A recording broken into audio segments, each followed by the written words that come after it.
अस्सलाम वालेकुम नाज़रीन। नाज़रीन, ये वाला प्लांट मैंने अपने घर में लगाया था इस साल और माशाल्लाह माशाल्लाह बहुत ही अच्छा चला है।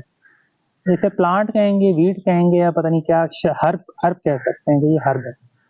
माशाल्लाह बहुत अच्छा चला है। इसको पानी शुरू-शुरू में ज़्यादा चाहिए होता है, बाद में बेशक आप कम दें या ना दें तो कोई फ़र्क नहीं पड़ता, ये अपने आप को चला लेता है। ये लग रहा है तो ऐसे जैसे ये वीड प्लांट है, लेकिन ये वीड नहीं है, जड़ी-बूटी नहीं है, बल्कि ये है लेमन ग्रास का प्लांट। ठीक है, लेमन ग्रास ऐसा ही होता है। लेमन ग्रास के प्लांट में एक मसला ये होता है कि अगर आप इसके पत्ते पे हाथ मारो तो ये ज़ख्मी कर देता है आपको, ठीक है? और इसका जो पत्ता होता है ना वो थोड़ा खुरदरा होता है, इसके ऊपर थोड़े-थोड़े कांटे से होते हैं। ये मैं बहुत अरसे से ढूँढ रहा था, मुझे मिल नहीं रहा था। अब जाके ये कहीं आया था तो मैंने किसी के घर से लेके आया था और जब मैं लेके आ गया तो उसके बाद फिर नर्सरीज़ में आया था। तो इसकी भी अपडेट मैं आपको इंशाल्लाह आगे चल के अगली वीडियोज़ में देता रहूँगा।